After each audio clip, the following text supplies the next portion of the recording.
the podcast that covers CSGO and CS2 from noobs to pros.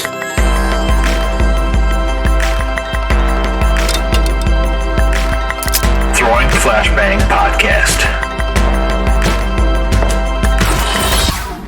Throwing Flashbang Podcast, the Throwing Flashbang Podcast. Welcome in.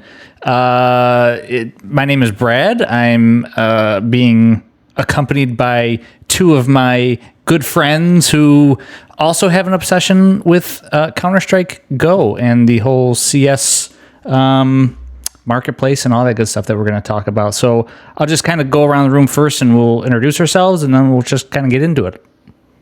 Wait, this isn't Alcoholics Anonymous for Counter-Strike? This is not. Okay. I thought this was a support group. This is the wrong place. All right, I gotta go. We meet on Sundays there. Oh, okay.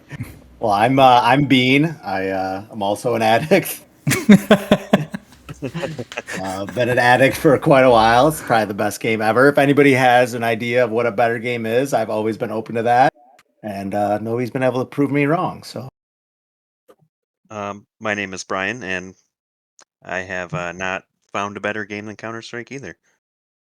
Which is a bold statement to make out of the gate, right? I mean, we've had this conversation for a long, long time, and getting into a little bit of our backgrounds, like, I'm just always drawn to, like, FPS shooters and whatnot. Loved Call of Duty. Now I feel like it's past tense, because we've started playing CSGO. We broke up in January. Yeah, and so it's been a really weird kind of journey, like getting to CSGO, but both of you really have always been, you know, big CSGO promoters, and you guys have played for a long, long time. So, like, getting into it for me was very different because the game just, it doesn't play like a pickup kind of shoot 'em and, like, you're going to have some success. It's not very arcadey at all. Like, it's full blown. Like, you have to, like, dedicate a little bit to it and, like, actually think about what you're doing. Where, you know, you always hear Dr. Disrespect and Tim the Tap Man always saying that, like, Call of Duty is made for, like, 9-year-olds and 90-year-olds because it's like you can just jump in. You know, it is nice and sometimes, you know, that kind of stuff where you can just jump in and play like that. But Counter-Strike's a totally different beast. So, like, how did you guys first start playing CSGO? I mean, I remember because we've talked about doing a podcast before and stuff like that. I always kind of like think of the origin story kind of thing, and I still remember I was coming home from school one day, and my brother's friends, they they were older, so they got like home on like the earlier bus or whatever, and I got back to my house and they were playing this video game, and it was like I was younger. They were like, oh no, you can't play. It's you're too young, whatever. And then I remember like it was on like the family computer. And then like after they all left and went home, like the next day, they all spent the night playing the game all the time. I brought my friends over and then we started playing the video game. And this was literally, I remember it was, I'd have to look to see exactly the version of when it was, but it was right around, because I remember school was just like ending or something was going on. Like, I just remember my brother's friends playing it. And it had to be the like summer-ish time of 1999 because I was just going into 7th grade. So that's a long freaking time. It's over 20 years, right? Yeah, I mean, yeah. Oh yeah. Like I'll look it up. Like Brian can give like his origin story, and I'll try to see what summer of '99 was for Counter-Strike. All right. Yeah, and mine, I can't actually remember like the first time I played. I grew up 486 PC, 2D games, DOS stuff, and then 3D stuff came out. I was into strategy games for a while, then, started getting into 3D games, and I was like, this is amazing. I was all about computers. And then I got Half-Life. So I played the crap out of that. I was addicted to that. And then I started playing all the mods and different maps that people were making. And at some point, I had a few other friends. We did basically nothing but play various Half-Life mods and first-person shooters in general. And at some point, we just all started playing Counter-Strike. And we basically then started only playing Counter-Strike. And I feel like it was around somewhere like either 1.0 or 1.3. I don't know when. Somewhere in that range is very early-ish. I actually I have an old hard drive I got to look at that should have demo files because I recorded a bunch, so I might have like a date I can pinpoint. But it was kind of somewhere in that range, so I think 1.0 came out in 2000 at some point. Mm-hmm. So Yep. I've been playing this same game for 23 years. I've taken a few breaks here and there, but it's like it's a game I always go back to. Whereas there's no other game anywhere Yeah, close to getting the it playtime really is. It's over this. insane. It's your comfort food of a video game, then, For sure. basically. Yeah, and there's always like when I first started, I was more casual. We would just screw around. There's a lot of different maps. Like I think like Jeepathon. That's why Jeepathon. Ice World was like Yep. just a weird Like a deathmatch map. deathmatch. Yeah, so you just run around deathmatching and you're not Like even a doing anything square with a important. couple lanes and stuff like that. Yeah, so it's like we screwed around. I tried doing surf maps and I was so bad at that I kind of Remember gave up. they had the HE grenade maps too, or you just like Yeah, the you remember just it was like throw nades. dodgeball. Yeah, and the floor is like glass, and people Yep. are throwing grenades to the glass and making dies. We just screwed around on all those kind of maps for so long, and then the competitive part became a thing when a few of our friends wanted to do some LAN tournaments, and then trying to learn that. And I was uh, there was like a pro scene starting to come out with the different like Cal League, for example, Mhm. and so I started following certain players and certain teams, and like I kind of want to be like that. And it's just it then furthers your drive to learn all these aspects of a game that first you're just screwing around having fun on, and now you're like, oh, there's like a whole meta to taking this seriously and things to learn, and it's opens up a whole nother can of worms because the skill ceiling is just so high in this game. For It just sure. keeps making if you're competitive, it makes you want to keep going.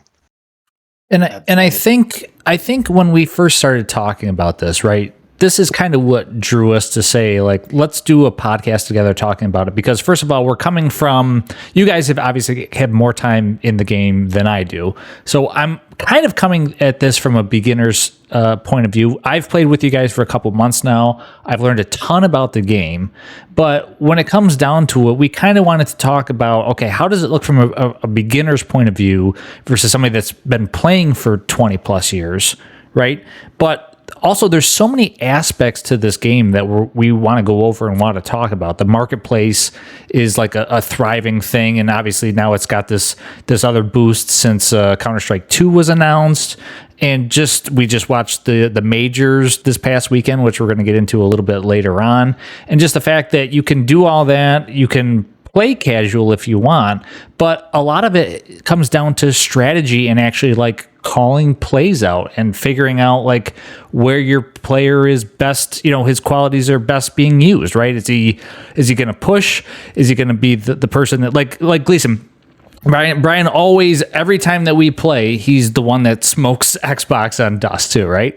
Like it's almost like his play, like we all kind of know our different spots already. So I think cultivating all these different things together is what makes this game so unique. Yeah. And I guess I'm late to the party, but you guys have always been the ones to try to tell me that.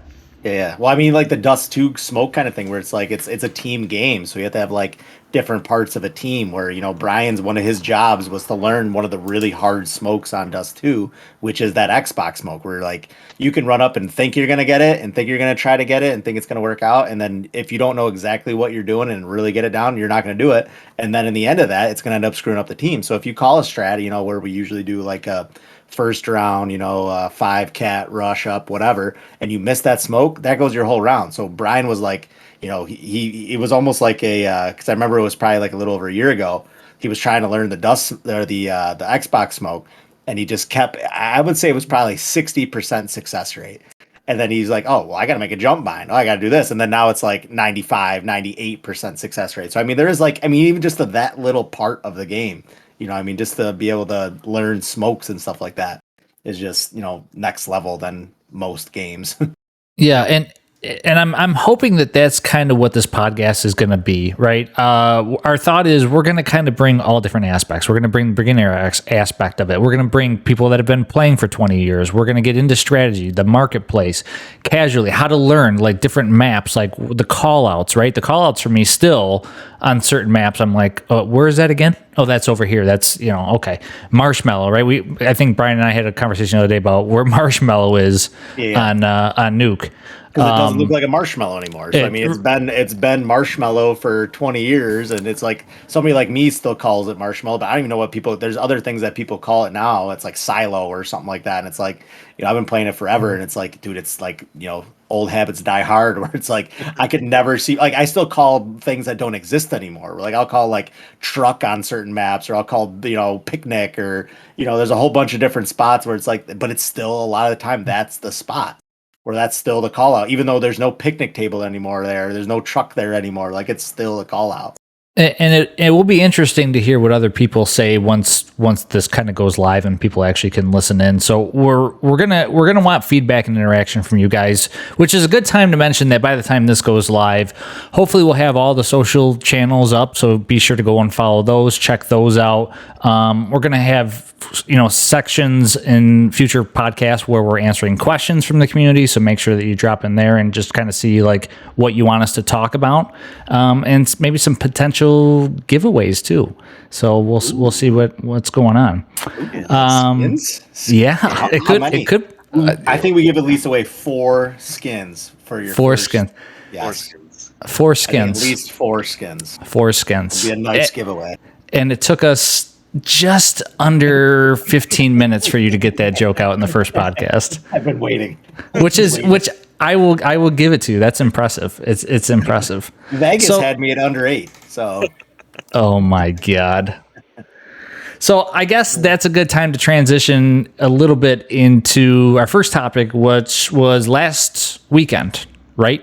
Kind of a recap of what was going on at the majors, winners, losers, viewership, all that kind of stuff. So first off, like, wow, that was the first majors I've ever witnessed or saw or any of that stuff competitively. That was insane, right? I mean, they had a full venue that was just packed full in Paris. Every day. Absolutely packed. Arena, straight up arena packed. Yeah, and not only... And they had chants going. It was like watching a soccer game in Europe. Soccer, yeah. Yeah, especially that last mat, like the last day, maybe they got the audio a little better, but you could really hear the crowd. But I mean, the crowd must have been going nuts because French team, or somewhat of a French team on French soil, is going to be more fitting. Yeah, because I think Apex from Vitality, he's straight up French, I'm pretty sure. Yeah, they were going, and Zywoo, the current Zywoo. Probably going to be one of the best players of the game if he keeps on track with how he's been playing. Yeah, for sure.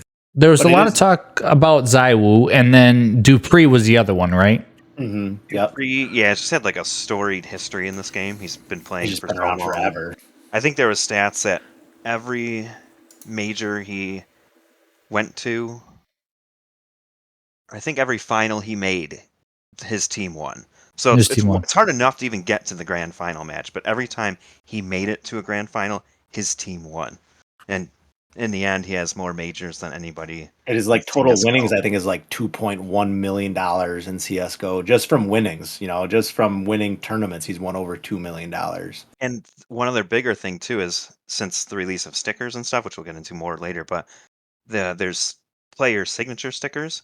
So when you actually get towards the final quarter, semi, and grand finals, they release those sticker capsules, and the players get portions of the sales of those stickers. So that's, the farther you make in a tournament, the more money you're going to make just off residual sticker sales.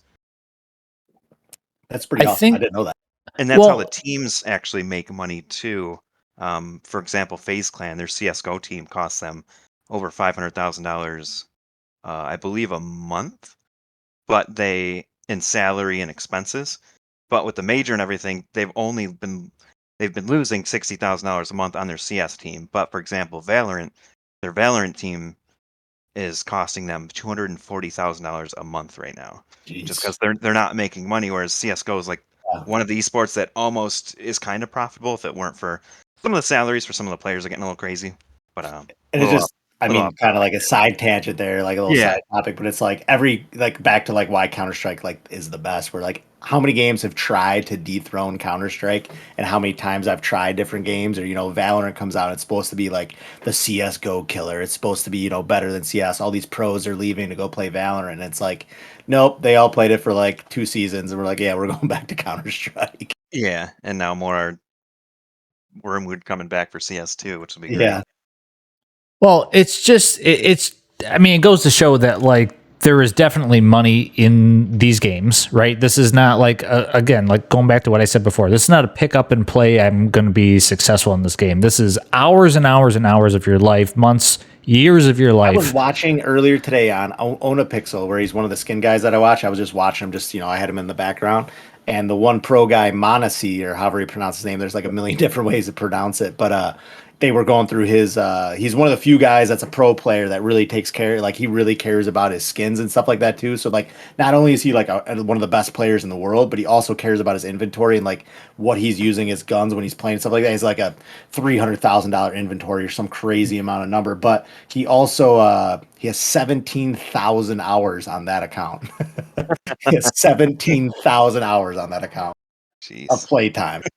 It's insanity. And he's like young. I think he's only like, I don't even know how old he is, but he's young. He's like, I think he's 18. Like he's super young. I think he just turned 18 or something. Well, in the last bracket, right, from quarterfinals on, and I hope this is not spoiler alert to anybody, but Vitality, who I kind of picked, by the way, in the pick'ems, I had no idea who I was picking. I was like, that icon looks cool. Let's do that. So Vitality took on Into the Breach, and I think they went defeated, right? For the first, they were 1-2 in the quarterfinals. They moved on to play against Apex, again, 1-2 to Apex, and then went to the finals against Gamer Legion, and the same thing. I believe the entire major, they were undefeated, right? Well, Vitality beat every opponent 2-0. Vitality didn't, so a bunch of best of threes towards the quarterfinals, semi, and everything. They didn't lose a single map since they started qualifying for this major. Like, it's one thing, it's a best of three, you lose one of your 3 games, and it's not a big deal because 2-1, you still win, you still move on. They didn't lose a single map the entire tournament from qualifying to winning it, which is insane. I think it's only happened one other time, and I forget the team that did it, but they didn't lose a single map. It was close, but they didn't lose at all. It was 2-0, 2-0, 2-0, 2-0, 2-0. Yeah, that's the ridiculous. whole way through, which is insanity. And the prize money for that, speaking of money and whatnot, they won $500,000 for the win there. Gamer Legion took home $170,000 for second place, and then third and fourth place, Apex and Heroic took $80,000. Which, when you hear how much money FaZe is losing per month, like Bean was saying, it doesn't go very far. So I'm gonna guess that a lot of these guys have sponsorships and all these other things on the outside, right, that are helping them pay. Oh yeah, A mix of sponsorships. And then the organization makes a bunch off the sticker sales, so I think they'll probably get a cut of the players' sticker sales. They'll get a cut of there's FaZe stickers. The team gets a cut of those, and then there's a bunch of tournaments throughout the year. Like there's IEM Dallas, I think, coming up in June. So they'll probably be at that tournament because they want try and get that prize money to try and actually make money throughout the year, hopefully. But there's a good few non-major tournaments throughout the year that looking at this help for right bring now, more money. Simple, who's one of the best, he's like one of the best players all time. He's been around forever too. That in 2021, just his salary was $832,000. Yeah. Ooh. And did he play for a certain team, like his whole career? Navi, right? You mostly Navi. Navi. So he's probably, his salary is probably, based on that math, $70,000 a month. Just the salary for being on the team. Just for being on the team. Not counting his outside sponsorships. Sponsor, They have their own Twitch and streaming channels, which they make money from their subs and stuff. So it's like the more popular are, and then your sticker sales, you can rake in a ton of money as a player. The organization's still got to figure out how to better monetize it, but Valve's kind of doing it the best currently with the stickers and the capsules where teams and players can make money as long as they're performing well at these big tournaments. And it seems to be the way to go because no other game's doing that, and no other games esports teams or organizations are making money, and they're all starting to kind of run out of money with the economy being the way it is right now. And it's some organizations are kind of failing because of it. Where CS right now is one of the only ones that's possibly profitable, and as long as CS2 kind of keeps this trend going, maybe expands on that more and brings in more popularity again, it's gonna further it even more. Yeah, for sure. I mean, I'm looking at more like Simple stuff and all that, or about Simple, and they're saying his net worth in 2022 was between $1 and $5 million. I mean, that's my ridiculous. God. That's insane. So it pays to play, is what you're saying. Pretty much. It pays to, and we joke, right? We joke when I get random. 4-cent drop. Yeah, I get a 4-cent drop, or we get a box, and you guys are like, "Brad, look, you got you made $1.30 for playing the game tonight." It's like, woohoo! Name another game that you're making any money on. Yeah, that's another. You know what? That might be one of our catchphrases: is name another game that's better than this. Name me a better game. Speaking of the tournament, I want to wrap up with just a couple thoughts on the tournament. So, standout performances to you guys. Now, we watched it and we were kind of talking live through Messenger as it was going on. But correct me if I'm wrong, Vitality was not the favorite when this all started, right?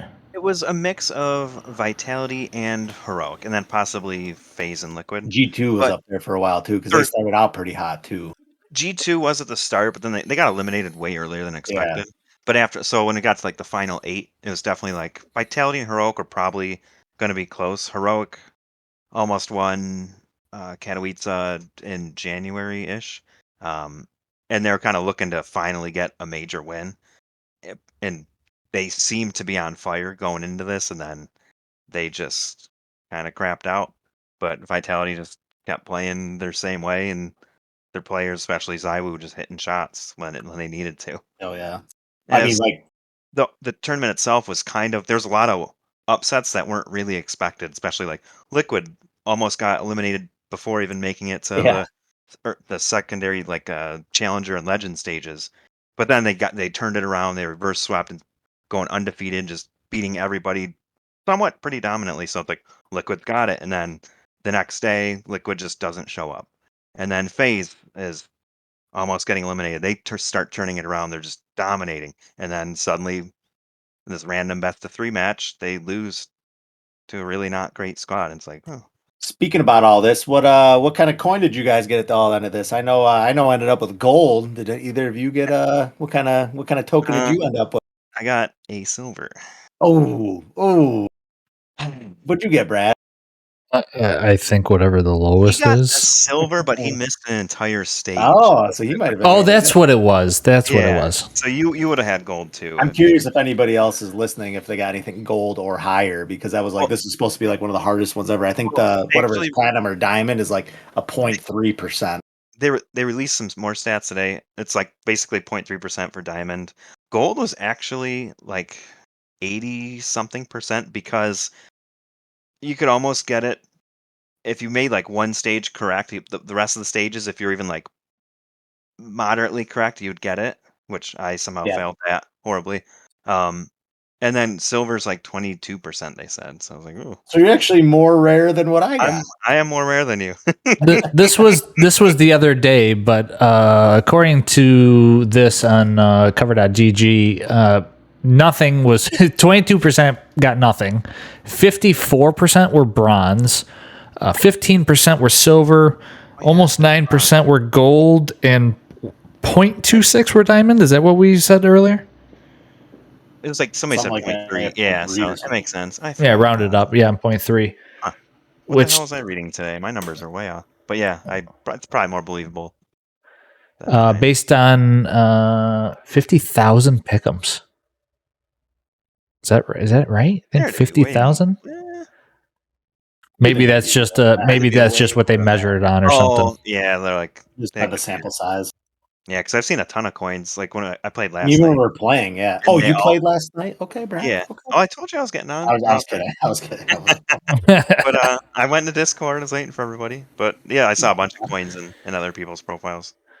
So I'm curious. So we watched this major. It was awesome to just kind of check it out and whatnot. How does that major or any of the competitive events going forward, how does that impact the casual player, or will it at all? It generally does. A lot of times too, like when I watch it, I'm just impressed at certain things players do. And then I see, I'm watching, I see them peek certain angles or do certain things. I'm like, oh yeah, that's smart. Duh. It definitely gives me like the motivation to like try to be better and stuff like that. It's no different. Like honestly, like when I was younger and like even like kind of like now, like if there's like good golf on TV, it kind of makes me want to go golfing. Or if when I was in high school and stuff like that, you'd watch the NBA Finals. And it's like, now I really want to go play some basketball. If I'm watching that major, it's like all I can really think about doing is playing Counter-Strike better. So I mean, that definitely kind of like affects like a casual person kind of like that way, because like you can just watch it and just like learn a lot. I mean, there was like two or three things that Brian and I tried on Mirage that was just like I saw that on the major where there was like the little boost up on the over into like on Cat there, and he boosted me over. And if you just take like one little side step over and they peek, they can't see me, but I'm still like peaked because there's like a little thing there that you can like step on. So I mean, like little things like that I learned in the major. but do you think it drives more people to play the game? I mean, because obviously you watch the majors and the venue was packed. And I think we looked it up. It was like 1.5 million people were watching it, right? Is that what we said? Mm-hmm. Something like that, yeah. I think did it break 2 million? I don't know. I don't think it broke that high. I don't think it broke that high. But no, I mean, I know that if you like look at like Steam numbers and stuff like that, you can see when majors are going on, where like you can like look at the big graph through like a timeline and stuff like that, and you can see when majors are, because like it like brings people kind of out of the woodworks, where sometimes, you know, it's happened to me before in the past where I haven't played in a while, but like, oh, there's a major going on. I'll watch some of the major, and it's like, oh, the major's going on. I'll probably, you know, I'll play around while I'm just thinking about it. So I mean, it definitely drives people for sure. Yeah, it definitely got me into it. And I think that the numbers too I saw on Reddit. So it was like 1.5 million through the various platforms. But I guess that doesn't count people watching on blast.tv, which I guess if you watch it there, you can get it in 4K for the final at least.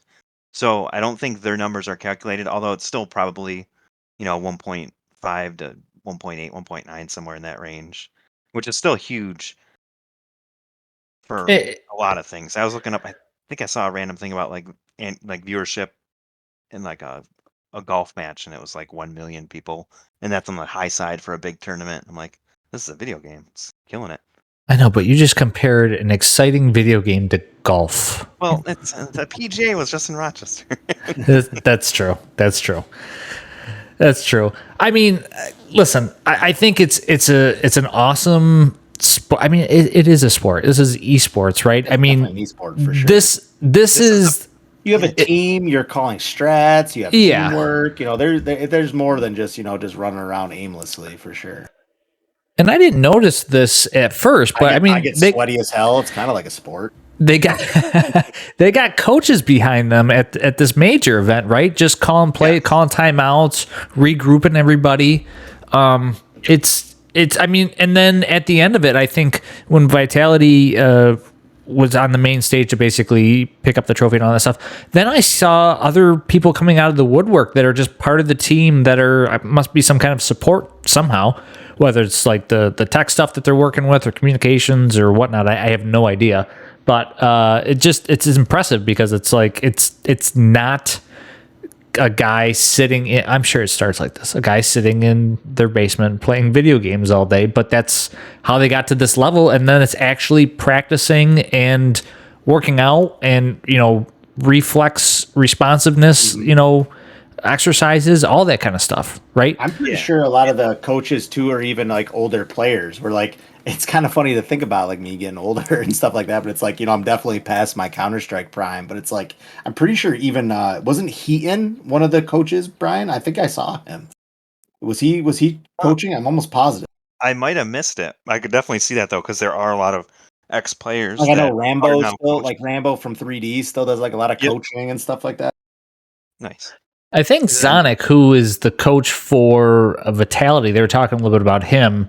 I don't know what his player stats were, but that's his 5th majors win for that. I think in CS:GO in total, but they got into it a little bit. I mean, he has some kind of solo pass as far as gaming. I guess I don't know all of it, but they have to have had to play the game in some regard. You're not going to get like a football coach that's in there coaching these guys. I don't think he would understand what the hell you're talking about.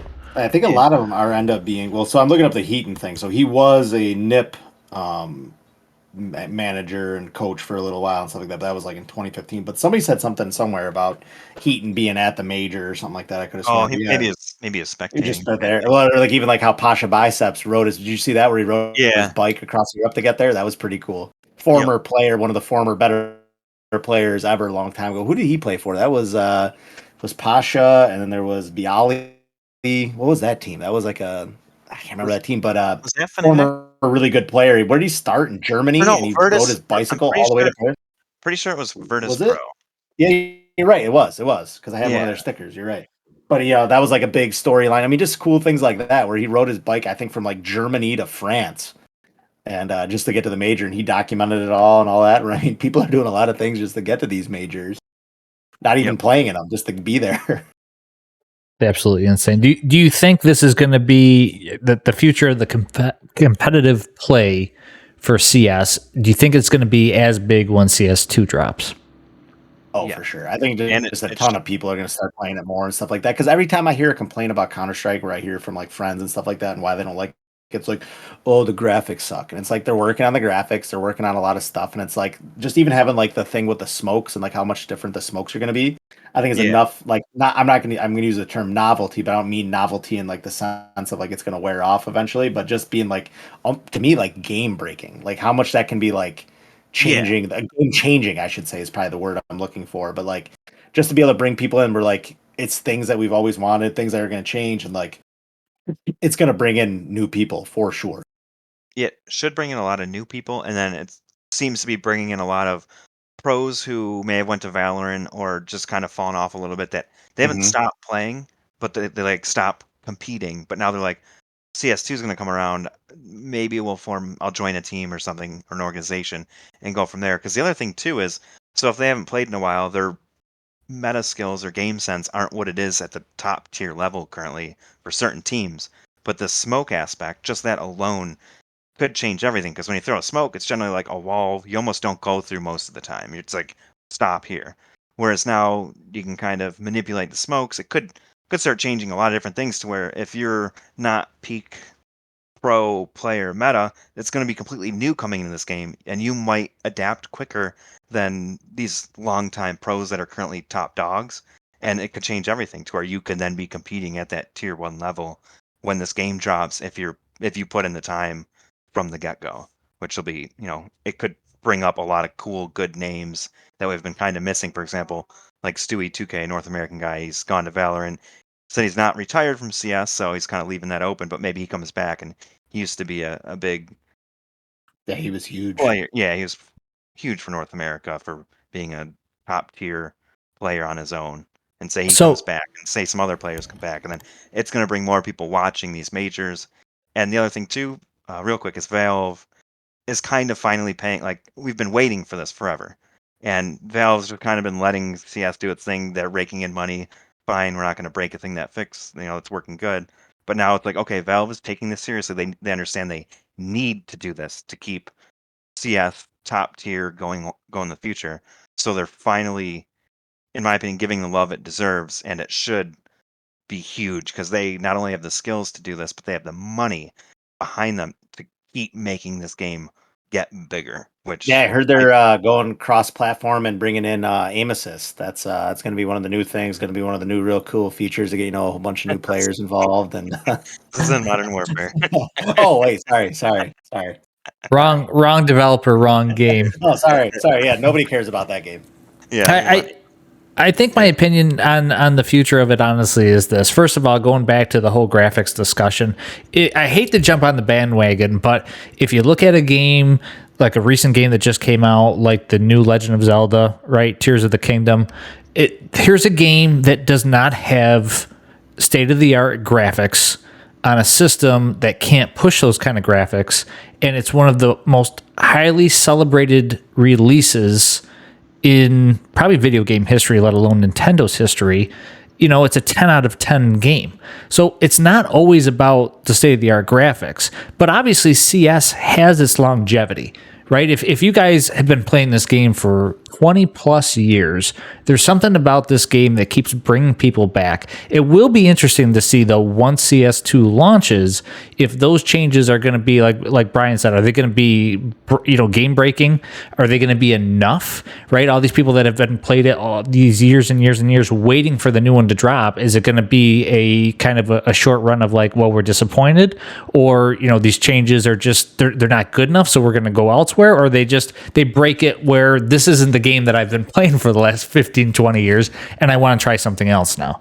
So they have to be very careful, I think, with whatever they release. They need it to be like, if they do too much and like change things around like that would be like the death of Counter-Strike. Like the whole point of Counter-Strike is like, even if I were to go back to like beta 7, which I'm pretty sure right around then is when I played the beta when I was like, whenever it was when I first started. And it's like that game is still pretty similar to what it is now. You know what I mean? Where they can't be like, and that's one of the things I hate about other games. I mean, that could be almost a whole nother like section of like our podcast is like why I hate other games, why other games really annoy me. And it's like, one of the things I hate is that Call of Duty gets released every year and they have like new crazy updates and it like changes the game completely every time. Or like you go from World War II to like a modern warfare and you're, walking up walls and you have jetpacks and stuff. And it's like, and then they change it the next year. And it's like, you have no time to like work on things and like everything's changing all the time. I mean, that's one of the things I really hate about a lot of other games is just how much they change stuff. Or even like Fortnite, where it's like, they probably do that just because people's attention spans are so terrible than what they used to be. But it's like, even that game, they're changing. They'll have a sniper, one-shot sniper for a little bit, and then they'll take it away, and then they'll have like an overpowered shotgun, and then they take it away, and it's like, Counter-Strike has always been at the core of the same thing. Like if you went and played 1.6 compared to like CSGO, is like, yeah, there are differences where like things became a little bit better. Where like, changing the bunny hopping and stuff like that was pretty nice from like 1.3 to 1.6 because like it was pretty much cheating. Where like, I mean, that's something that you should. Well, one of these times, you never probably even really seen it, but like if you were a good bunny hopper, you could bunny hop from like CT spawn to long in like a quarter of the time. Like you could like almost be in T spawn before they get out. If you didn't know how to bunny hop and the other team did, it was like insanely different advantages and disadvantages, and it was just way overpowered. So I mean, at the core, the game hasn't changed. The maps really haven't changed. They've just always tried to improve them, and like very rarely do they screw up. Or like sometimes like some map changes kind of suck. Where like the map Aztec was always kind of just like a staple in Counter-Strike, and it was always like. People didn't really, you liked it just because it was kind of like a fun casual map. And when they tried to make it competitive, it was just like, they did so many changes and it just never became a thing. Like, so like there's things that didn't work out, but it's like, they usually try, and that's what's cool about it is like, it's been the same game for 20 years plus. And like, it's always, and they better keep it that way. Cause if they change it, if they change anything, even remotely a little bit, there will be huge uproars where, I mean, it's all about like keeping it like the way it's been. Yeah, well, that's the nice thing with the beta when they released it. They really only released it to a lot of streamers, so we all got to see what it was like. And pretty much every streamer said it's like Counter-Strike on the new engine for the most part. Like the feel is the same, which is huge because no game has like the fluidity, I could say, of movement that CS does or the Source 1 engine does. And it seems like Valve nailed it so far. There's probably going to be a few random bugs that pop up, but I think that's the other thing too is there's no more majors until next year in March. So they'll hopefully release the game in the next few months. We'll find some bugs and then they're gonna fix those fast to keep the game, as it should be without the drastic changes besides, smoke grenades is the biggest change in years and everybody's actually really excited because it's going to make it possibly very game enhancing and changing some of the metas of the game. But so far with this initial wave of beta people, they've all kind of said it feels like CS still. I mean, which is Brian, just think of this for a second. Can you imagine playing Dust 2? I'm playing Long, you're playing Cat. They smoke the cross, and you have your M4 posted up, and they smoke everything so they can't see anything. And then I throw a grenade at the smoke to open it all up while they're crossing. Like, that's just so amazing. Like, that's so amazing.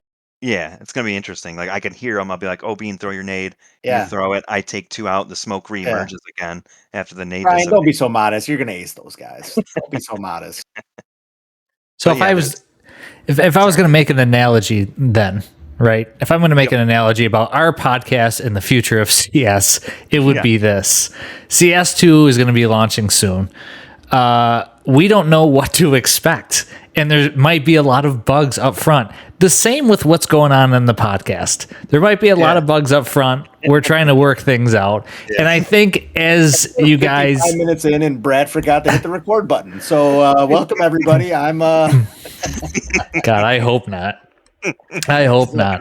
He's looking right now. I'm checking right now. Volume is good. Okay, that's good. Okay, good. Anyway, no, but But I guess to wrap it up, all I would say is this. I think we got a lot of exciting things that we want to be able to talk about in future episodes. We're going to deep dive into Marketplace. We're going to deep dive into changes over the years that have taken place in CSGO, right? Even before we get to CS2. We'd like to talk a little bit more about just game strat and actual plays on certain maps and whatnot. But we do want to hear what you guys want us to talk about too. So ask your questions, interact with us. That's kind of what we're looking to get out of this, right? If we can, talk about what you guys want to hear, I think it's just going to be a more entertaining show anyways. So before we sign off, let's say, make sure to follow the podcast wherever you're getting your podcast today.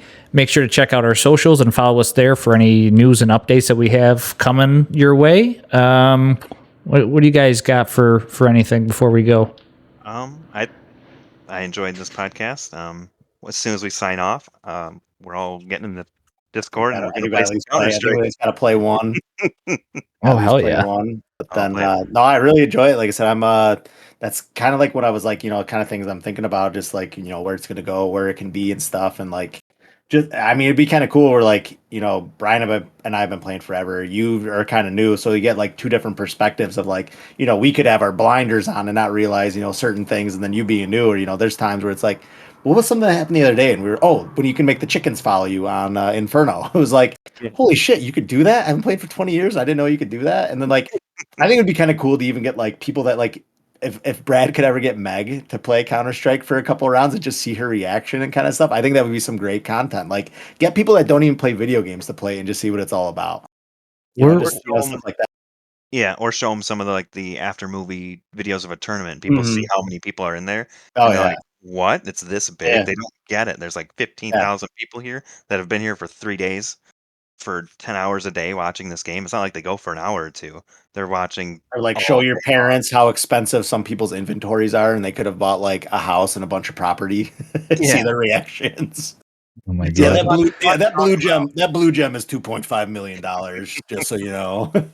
Well, I guess what I'll say lastly then is you guys have a lot of looking forward to in the future podcast because we got a lot to talk about. So we hope you'll join us again. And pleasure talking to you guys, and I guess we'll catch you next time. Catch you next time. We'll see ya.